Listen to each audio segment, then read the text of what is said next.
Sebelum Dajjal Mahdi muncul, mereka sudah ada. Mereka sudah ada. Beberapa ulama kita sudah dikasih visi dan mereka bisa melihat.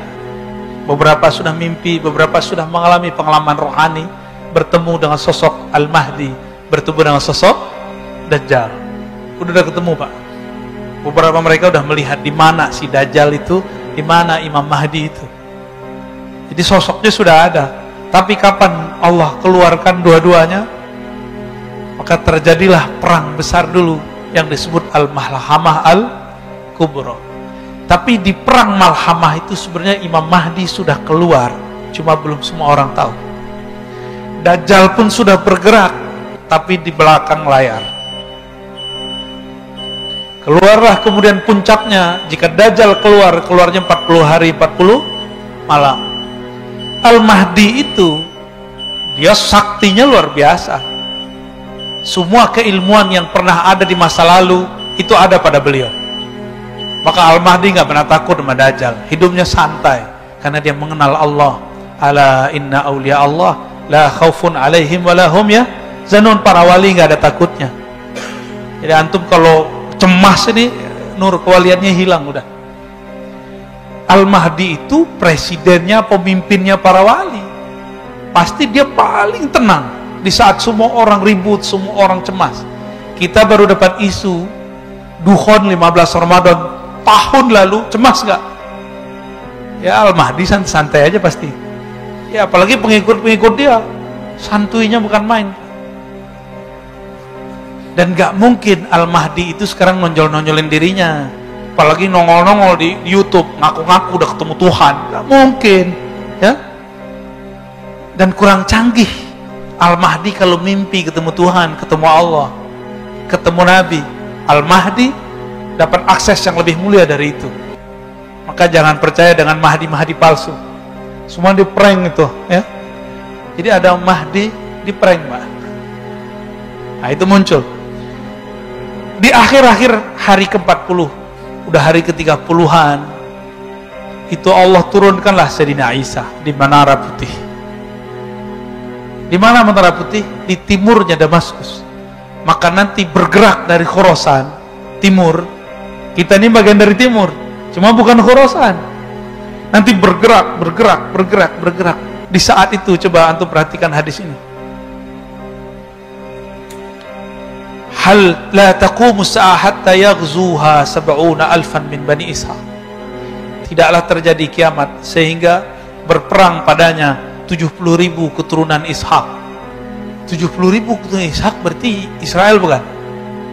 Tuh, aneh disebut tadi Taliban itu keturunan Kabilah Fustun, salah satu keturunan Bani Ishaq.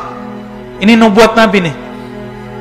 Maka jangan mau dia bawa bendera la ilaha illallah, mau dia bawa bendera apa, yang penting dia keturunan Bani Ishaq. Mereka nggak nolak kok, Pak.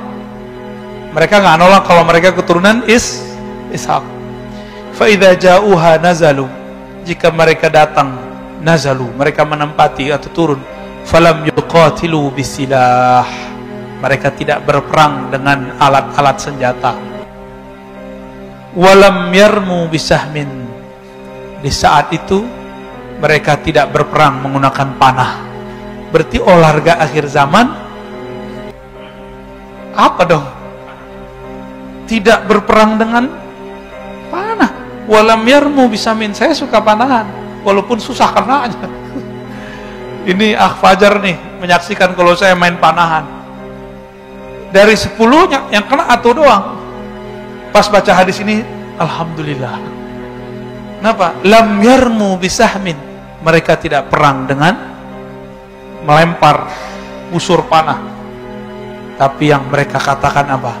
Qalu la ilaha illallah wallahu akbar. Senjata mereka zikrullah. La ilaha illallah wallahu akbar. Fayaskut ahadu janibaih. Lalu salah satu dari masing-masingnya jatuh. Ya. Illa an qala alladhi fil bahri thumma yaqulu tsaniyah la ilaha illallah akbar. Jadi ini perperangannya nanti betul-betul manual. Perperangannya betul-betul manual. ketika turun Nabi Isa, ternyata Dajjal ini sudah tahu nasib dia nanti. Yang akan menebas lehernya itu Nabi Isa.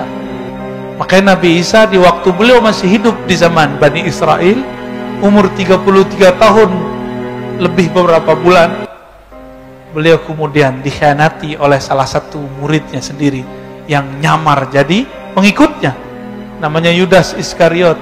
Ternyata Yudas Iskariot itu adalah samaran dari Samiri. Samiri ini nggak tahu kemana hilang. Mungkin dia mengira Nabi Isa sudah mati. Tapi dengan ada kajian-kajian begini, muncul Nabi Muhammad mengabarkan Isa belum mati. Kagetlah dia, muncul ketakutan lagi. Jadi Samiri itu alias Dajjal takutnya sama sosok Isa, karena dia dikasih tahu, kamu nasibmu berakhir di tangan Nabi Isa. Jadi nanti setiap kali ketemu Nabi Isa, terlihat jauh saja, itu Dajjal langsung pergi. Apa kata orang sini? Jiper apa? Wah, Nabi Isa dikabur deh, Pak. Disebutkan di hadis, dia meleleh seperti garam.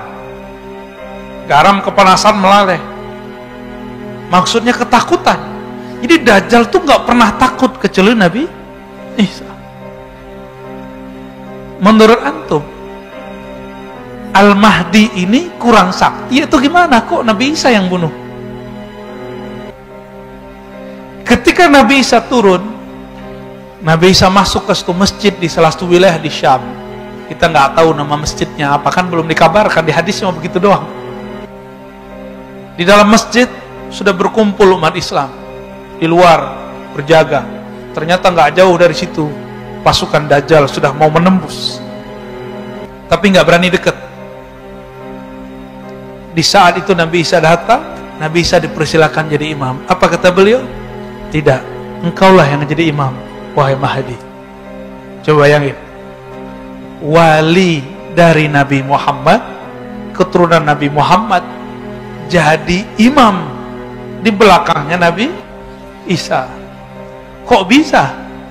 Nabi Isa nanti statusnya bukan sebagai nabi, statusnya sebagai wali, karena Nabi bersabda, la nabiyya ba'di, tidak ada lagi nabi setelahku. Jika ada nabi turun setelahku, pangkatnya bukan sebagai nabi, pangkatnya sebagai wali. Nanti ada penyerahan pedang senjata khusus, kita nggak tahu senjatanya apa, dari Sayyidina Al-Mahdi kepada Sayyidina Isa.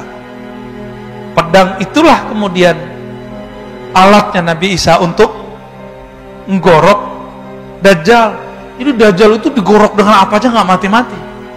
Tapi jika pedang ini sudah diserahkan, berarti sudah ada skenario orang dalam Al-Mahdi berhasil di tengah Dajjal.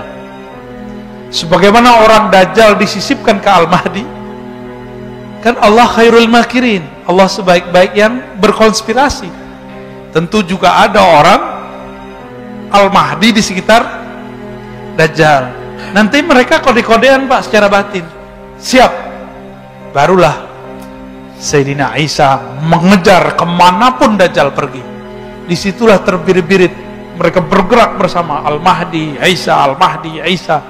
Bahkan disebutkan ada riwayat Khidir dan Ilyas, semuanya bergabung. Betapa canggihnya Al-Mahdi. Penasehatnya adalah seorang nabi, Nabi Isa. Penasehatnya Nabi Khidir, Nabi Ilyas. Dia wali, penasehatnya nabi. Kira-kira gimana tuh? Itulah beruntungnya umat Nabi Muhammad sallallahu alaihi wasallam. Benarlah hadis walaupun dhaif menurut ahli hadis. Ulama ummati ka anbiya'i bani Israil. Ulama umatku seperti nabinya Bani Israel. Setara secara tugas, walaupun secara makom itu lain cerita. Maka sahabat-sahabat dimulakan Allah, nanti ini bakal terjadi dalam waktu menjelang kesananya cepat. Tapi kalau sudah terjadi perang nanti, kita nggak ada lagi ada handphone, ya. Jangankan handphone, nanti pedang aja susah dipakai, panah aja susah dipakai.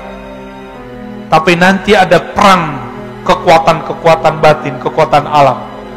Dan saya sudah pernah cerita di sini. Nanti pohon-pohon, gunung-gunung, batu-batu, semuanya membisikkan kepada orang Islam, wahai Muslim, di sini ada Yahudi, di sini ada musuh Allah. Benar gak? Itu antum bisa nggak mendengar pohon ngomong? Kalau nggak ngerti ilmunya bisa kabur kan? Atau bisa gila-gila sendiri. Itulah ilmu yang dulu dimunculkan kepada baginda Nabi SAW ketika Nabi jalan-jalan di Mekah.